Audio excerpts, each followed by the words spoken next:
The notification arrived at 11:37 p.m. on a Thursday night. Unknown number. Video attachment.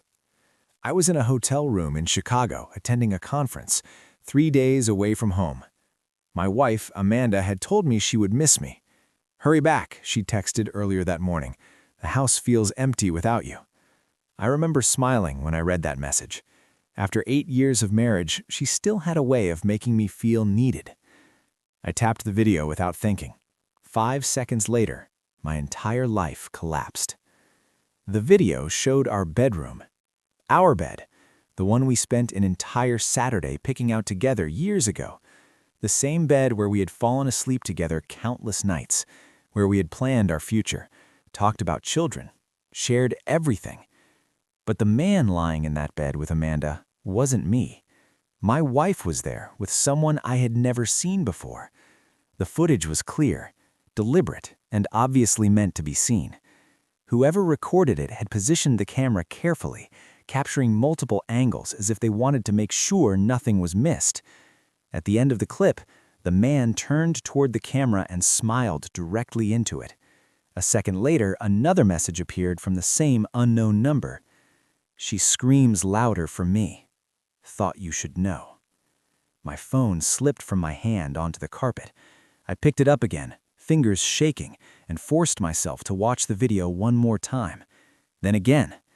I searched for anything that could prove it wasn't real, some sign it had been edited, staged, manipulated. But it wasn't fake. That was my wife. That was my bedroom. That was my house. And it was happening while I was 2,000 miles away, believing everything was fine. I called Amanda immediately. The phone rang once, and then the call was declined.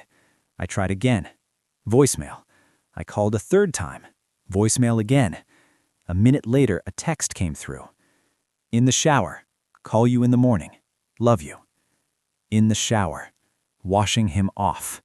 I sat there in my hotel room, staring at the screen, staring at the video that had just destroyed my marriage. And that was the moment I made a decision. I wasn't going to confront her. Not yet. I wasn't going to shout or beg or demand answers. I was going to dismantle both of their lives slowly, carefully, and legally. Because the man in that video had just made the worst mistake of his life. He had sent evidence directly to a lawyer. And I was going to show him exactly what that meant. If you want to know how I used that video to not only divorce my wife, but also completely dismantle her affair partner's life, hit subscribe. Because what happened next wasn't simple revenge. It was justice. Calculated, precise, and devastating. My name is James Mitchell. I'm 36 years old, and I work as a corporate attorney in Boston. My field is contract law and litigation, which basically means I spend my career making sure people face consequences when they break agreements. For 12 years, I've been trained to build airtight cases, identify leverage, and win. I never imagined those skills would one day be used against my own wife, but that's exactly where life had taken me. Amanda and I met 9 years ago at a friend's wedding. She worked as a pharmaceutical sales representative. She was beautiful, confident, energetic, the kind of person who could walk into a room and instantly make everyone comfortable. We connected almost immediately. We laughed at the same jokes, loved the same music, and talked about the same future we both wanted. Within a year, we were married. We bought a house in the suburbs outside Boston and started building a life together. For the first few years, things were genuinely good. We traveled whenever our schedules allowed it, hosted dinners for friends, and talked about eventually starting a family. But somewhere around our 5th year together, something began to shift. Amanda started coming home later from work more often. She always had a reason. Big client presentation, team dinner with colleagues, conference calls with offices on the West Coast. Some nights, she wouldn't walk through the door until 9 or 10. At the time, I didn't question it much. I was working long hours myself, handling major cases for demanding clients. I told myself we were just two ambitious professionals working hard to build something meaningful. I thought we were building a future together. I didn't realize she was building something with someone else. About 6 months before the video arrived, I started noticing smaller things. Amanda bought new lingerie she had never worn around me before. When I asked about it, she laughed and said she'd bought it to feel more confident. She started wearing a new perfume she'd never mentioned before. She said she just wanted a change. Her phone was always face down on the table, always locked, always set to silent. When I asked about it, she said it was work-related, confidential client messages she wasn't allowed to share. I believed her. She was my wife. Why wouldn't I trust her? 3 months before the video appeared, I had to travel to Chicago for a professional conference. It was supposed to be a quick 3-day trip, centered around an important client presentation. Amanda drove me to the airport that morning and kissed me goodbye before I went through security. "I'm going to miss you," she said. "I'll miss you too," I told her. "I'll call tonight." She smiled and nodded. "I'll be waiting." She seemed sincere, affectionate, even a little sad to see me leave. I believed every word. That first evening in Chicago, I called around 9 o'clock. She answered right away. "Hey, babe," she said. "How was your day?" I asked. "Good," she replied. "I just got back from yoga. I'm about to make some dinner." "What are you cooking?" "Just a salad, nothing special." We talked for about 20 minutes. Her voice sounded completely normal, relaxed, happy. Before we hung up, she told me she loved me. "I love you too," I said. I went to sleep that night, missing my wife, but feeling good about my life, counting the days until I could get home again. The second night, I called around 8. No answer. I tried again at 8:30, straight to voicemail. At 9:15, she finally texted me. "Sorry, was in the shower. Call you in the morning." I replied, asking if everything was okay. She responded a few minutes later, saying everything was fine, that she was just tired, and that she loved me. I pushed the uneasy feeling aside and went to sleep. On the third night, I tried calling earlier, around 7. No answer. I called again at 7:30. Voicemail. Again at 8. Voicemail. At 8:45, she finally texted, "Out with Monica. Girls' night. Call you later." Monica was her coworker and frequent excuse for evenings out. I responded normally, "Have fun," but something didn't feel right. So I did something I had never done before. I called Monica's husband, Greg. We had shared dinner a few times over the years. "Hey, Greg," I said when he answered. "Quick question. Is Monica out with Amanda tonight?" "Monica?" he said. "No, she's sitting right here. We're watching a movie." My stomach tightened instantly. "Oh," I said casually. "Must have mixed something up. Thanks." I hung up and stared at my phone. Amanda had just lied about where she was and who she was with. The attorney in me immediately took over. Instead of confronting her, I told myself to wait and gather information. So I waited. At 11:37 p.m., the notification arrived. Unknown number. Video attachment. I opened it. The clip lasted about 2 minutes, but those 2 minutes told me everything I needed to know. My wife was in our bed with a man I had never seen before. The camera had been placed carefully on the dresser, facing the bed. The whole thing looked staged, intentional, almost like they knew it would eventually be seen. At the end of the video, the man turned to the camera and smiled. Then the recording stopped. Seconds later, the message arrived. "She screams louder for me. Thought you should know." I watched the clip 3 more times, not because I wanted to, but because I needed every detail. The lawyer in my brain was already organizing evidence. I called Amanda. She declined the call. I called again, declined again. I tried a third time. Same result. A minute later, her message appeared. "In the shower. Call you in the morning. Love you." I didn't reply. Instead, I sat in that hotel room for an hour thinking. Then I started making calls. The first call went to a private investigator I had worked with on several corporate cases. "Tom, it's James Mitchell," I said when he answered. "I need a favor, personal matter." "What's going on?" he asked. "My wife is having an affair. I have video evidence. I need you to identify the man in the video and find out everything about him. Send it to me." I forwarded the clip. A minute later, he responded. "Jesus," Tom said. "I'm sorry, man." "Don't be sorry," I told him. "Just find out who he is. I'll have something by morning." The second call went to my divorce attorney, Patricia, a lawyer known for being extremely aggressive in court. "Patricia, it's James Mitchell. I need to file for divorce immediately." "On what grounds?" "Adultery. I have explicit video evidence." "Send it over." I did. A minute passed before she spoke again. "Well," she said, "that's about as clear as evidence gets. We can file tomorrow." "Do it," I said. "I want her served before I get back to Boston." "Consider it done." The third call was to my bank. "I need to freeze all joint accounts immediately," I told them. "May we ask why?" "My wife has been involved in fraudulent activity. I need to secure my assets." They asked for documentation, which I promised to provide, but the accounts were frozen that night. My fourth call went to my credit card providers. "I need every card under my wife's name canceled," I told them. "May we ask why?" "She's committed fraud. I'm filing for divorce." Within an hour, the cards were shut down. By midnight, every financial resource Amanda had access to was locked. Bank accounts, credit cards, everything. She would wake up the next morning with no access to money and no understanding why. I didn't sleep that night. I spent hours sitting in that hotel room planning my next steps. The man in the video made a critical mistake by sending that evidence to me. In Massachusetts, adultery still qualified for fault-based divorce.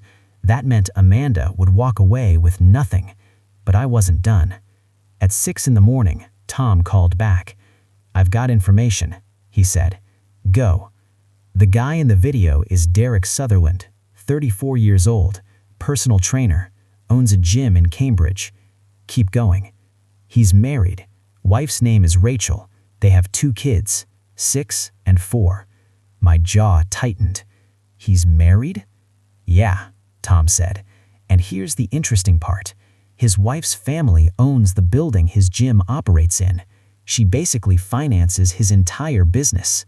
Does she know about the affair? Doesn't look like it. Social media shows family photos as recently as yesterday. Perfect, I said. Send me everything. Address, phone numbers, contact information. You got it. At 7 a.m., I booked the earliest flight back to Boston. I landed at 2 that afternoon and went straight to Patricia's office. "The paperwork is ready," she told me. "Your wife will be served at 4 p.m. at her office." "Good," I said. "I also want a cease and desist letter sent to Derek Sutherland." "For what claim?" she asked. "Intentional infliction of emotional distress and invasion of privacy, and threaten a civil lawsuit for alienation of affection." "Massachusetts doesn't recognize that claim," she said. "I know," I replied, "but he doesn't." She smiled slightly. "I like the way you think." At 3 p.m., I returned to the house Amanda and I shared.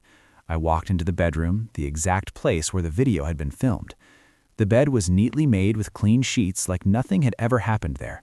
But I knew the truth. I took photos of the room, documenting everything. Then I gathered Amanda's belongings, her clothes, shoes, makeup, jewelry, everything she owned. I packed them carefully into boxes and suitcases and stacked them in the garage. At 4 p.m., she was served with divorce papers at her office. She called me immediately, her voice shaking with anger and panic. "James, what the hell is this?" "Divorce papers," I said. "Why?" "You know why." "I don't." "I have a video, Amanda. You and Derek in our bed. He sent it to me." Silence filled the line. "James, don't," she whispered. "You've been served," I said calmly. "The accounts are frozen. Your credit cards are canceled. Your belongings are in the garage. You have until 6 p.m. to pick them up. After that, they're going to Goodwill." "You can't do this." "I already did. And Amanda, Derek's wife, is getting a copy of the video too. Thought she should know what her husband does while she's taking care of their kids." "James, please." I hung up. At 4:30 p.m., I sent the video to Rachel Sutherland along with a message. Mrs. Sutherland, I'm sorry to be the one to tell you this, but your husband has been having an affair with my wife. This video was sent to me while I was out of town. I thought you deserved to know. I'm filing for divorce. You may want to consider doing the same. James Mitchell. I hit send and waited. At 5 p.m., Derek called me. You son of a... Hello, Derek. You sent that video to my wife. I did, just like you sent it to me. That was private. Private? You filmed yourself having sex with my wife in my bed and sent it to me with a taunting message. You gave up any expectation of privacy. I'll sue you. For what? Telling the truth? Go ahead. I'm a lawyer. I'd love to see you try. You ruined my life. No, Derek, you ruined your own life. I just made sure you faced the consequences. My wife is leaving me. She's taking the kids. She's taking the gym. Good. You deserve it. You're a psycho. No, I'm a man who doesn't let people destroy his life without consequences. You wanted to play games. Congratulations, you just lost. I hung up. At 4:45 p.m., Amanda showed up at the house. I watched from the window as she loaded her belongings into her car. She was crying, mascara running down her face. She looked up at the house, at me standing in the window. I didn't wave, didn't acknowledge her, just watched as she drove away. If you want to know what happened when Amanda tried to fight the divorce and how Derek's life completely imploded, hit subscribe, because the legal battle that followed wasn't just about ending a marriage, it was about making sure they both understood actions have consequences. The divorce moved fast. Amanda hired a lawyer, tried to fight. Your client deserves half of the marital assets. Patricia cut him off. Your client committed adultery. We have video evidence. In Massachusetts, that affects asset division and alimony. The video was obtained illegally. It was sent to my client by the affair partner. No illegal surveillance, no wiretapping, just evidence of adultery freely provided. Amanda's lawyer had no response. Amanda tried to claim I was abusive, that I'd driven her to the affair. Patricia presented evidence to the contrary. Text messages from Amanda. You're the best husband. I'm so lucky. Photos of us on vacation, happy, smiling. Cards she'd given me. Thank you for being my rock. I love you more every day. Your Honor, Ms. Mitchell's claims of abuse are contradicted by years of evidence showing a loving, supportive marriage. She's fabricating claims to justify her infidelity. The judge wasn't buying it. Amanda tried to claim the video was fake, deep fake technology. Patricia brought in a digital forensics expert. This video is authentic, no evidence of manipulation or editing. This is real footage of Ms. Mitchell engaging in adultery. Amanda's face went white. The final ruling came 3 months later. I got the house, the cars, the savings. Amanda got nothing. No alimony, no assets, nothing. The court finds that Ms. Mitchell's adultery directly caused the breakdown of the marriage. Mr. Mitchell is entitled to retain all marital assets. Amanda sobbed in the courtroom. I felt nothing. Derek's life imploded even faster. His wife, Rachel, divorced him, took the kids, took the gym. The building is in my name, she told him. The business license is in my name. You have 30 days to vacate. Derek tried to fight, claimed he'd built the business with my money. Rachel said, every piece of equipment, every membership, every dollar came from my family's money. You built nothing. You're nothing. She won. Derek lost everything. He tried to start over. New gym, new city, but Rachel made sure everyone knew what he'd done. She posted the video on social media with a caption, "This is Derek Sutherland. He's a cheater, a liar, and a homewrecker. He destroyed 2 families for his ego. If you're thinking of hiring him as a trainer, think again." The post went viral. Derek's reputation was destroyed. His new gym failed within 6 months. Last I heard, he moved to another state, started over with nothing. Amanda tried to reach out multiple times. James, please, can we talk? I made a mistake. I'm sorry. I never meant to hurt you. Can we at least be civil? I blocked her number. 6 months after the divorce, I ran into her at a grocery store. She looked different, thinner, tired, older. James, Amanda, how are you? Fine. I've been wanting to talk to you. There's nothing to talk about. I just want you to know I'm sorry for everything. Okay, is that all you're going to say? What do you want me to say? That I forgive you? I don't. I made a mistake. You made 1,000 mistakes. Every time you lied, every time you snuck around, every time you brought him into our bed. Her eyes filled with tears. And Derek? He made a mistake too when he sent me that video, because that video gave me everything I needed to destroy both of you. You're cruel. No, I'm just someone who believes in consequences. I walked away. A year after the divorce, I met someone new. Her name is Claire. She's a teacher. Honest, kind, real. We met at a bookstore, both reaching for the same book on architecture. Great taste, she said. You too. We talked for hours. On our third date, I told her about Amanda, about Derek, about the video. She listened, didn't judge. That must have been awful. It was, but it taught me something. What? That I deserve honesty, that I deserve loyalty, that I deserve someone who chooses me every day. I can do that, she said. Good. So can I. We've been together for 18 months now, living together for 6. No secrets, no lies, no hidden phones, just honesty, just trust, just love. It's everything my marriage to Amanda wasn't. People ask me sometimes if I regret how I handled things, if I was too harsh, too vindictive. The answer is no. Derek sent me that video to humiliate me, to taunt me, to break me. Instead, he gave me the weapon I needed to destroy both of them legally, completely, justifiably. Actions have consequences. Derek learned that when he lost his wife, his kids, his business, his reputation. Amanda learned that when she lost her husband, her home, her security, her future. And I learned that I'm stronger than I thought. The video that was meant to destroy me ended up saving me. It gave me clarity. It gave me evidence. It gave me freedom. And it taught me the most important lesson. Never underestimate a lawyer who's been wronged, because we know how to fight and we know how to win. If this story hit home, comment, "Consequences matter." If you've ever been betrayed, if you've ever fought back legally, if you've ever rebuilt your life from nothing, this one's for you. Hit subscribe for more stories about justice, strength, and real revenge. Because the best revenge isn't getting even.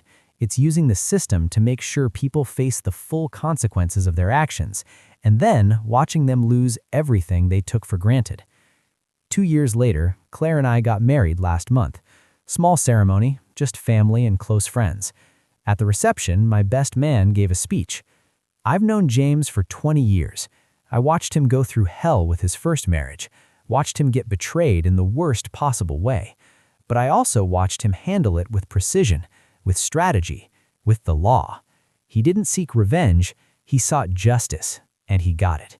So here's to James and Claire, to honesty, to loyalty, to second chances. Everyone raised their glasses, and I looked at Claire, at her honest eyes, at her real smile, and I knew I'd made the right choice. I never heard from Amanda again, never wanted to, but I heard through mutual friends she's struggling, can't keep a job, can't keep a relationship. The affair destroyed her reputation, her career, her life. Some people never recover from their own choices. Derek reached out once, about a year ago. "I'm sorry for what I did. I was an idiot. I lost everything." I didn't respond. His apology meant nothing. His consequences meant everything. Claire and I are expecting our first child, a boy due in 3 months. We're naming him after my father, William. A fresh start, a new chapter, a life built on truth. Sometimes, late at night, I think about that video, the one that was supposed to destroy me, the one that ended up freeing me, and I smile. Because Derek thought he was winning, thought he was proving something. Instead, he handed me the evidence I needed to destroy both of them legally, completely, justifiably. Actions have consequences. Derek learned that when he lost his wife, his kids, his business, his reputation. Amanda learned that when she lost her husband, her home, her security, her future. And I learned that I'm stronger than I thought. The video that was meant to destroy me ended up freeing me. It gave me clarity. It gave me evidence. It gave me freedom. And it taught me the most important lesson. Never underestimate a lawyer who's been wronged, because we know how to fight and we know how to win. If this story hit home, comment "Consequences matter." If you've ever been betrayed, if you've ever fought back legally, if you've ever rebuilt your life from nothing, this one's for you. Hit subscribe for more stories about justice, strength, and real revenge. Because the best revenge isn't getting even. It's using the system to make sure people face the full consequences of their actions, and then watching them lose everything they took for granted. 2 years later, Claire and I got married last month. Small ceremony, just family and close friends. At the reception, my best man gave a speech. I've known James for 20 years. I watched him go through hell with his first marriage, watched him get betrayed in the worst possible way. But I also watched him handle it with precision, with strategy, with the law. He didn't seek revenge, he sought justice, and he got it. So here's to James and Claire, to honesty, to loyalty, to second chances. Everyone raised their glasses, and I looked at Claire, at her honest eyes, at her real smile, and I knew I'd made the right choice. I never heard from Amanda again. Never wanted to, but I heard through mutual friends she's struggling, can't keep a job, can't keep a relationship. The affair destroyed her reputation, her career, her life. Some people never recover from their own choices. Derek reached out once, about a year ago. "I'm sorry for what I did. I was an idiot. I lost everything." I didn't respond. His apology meant nothing. His consequences meant everything.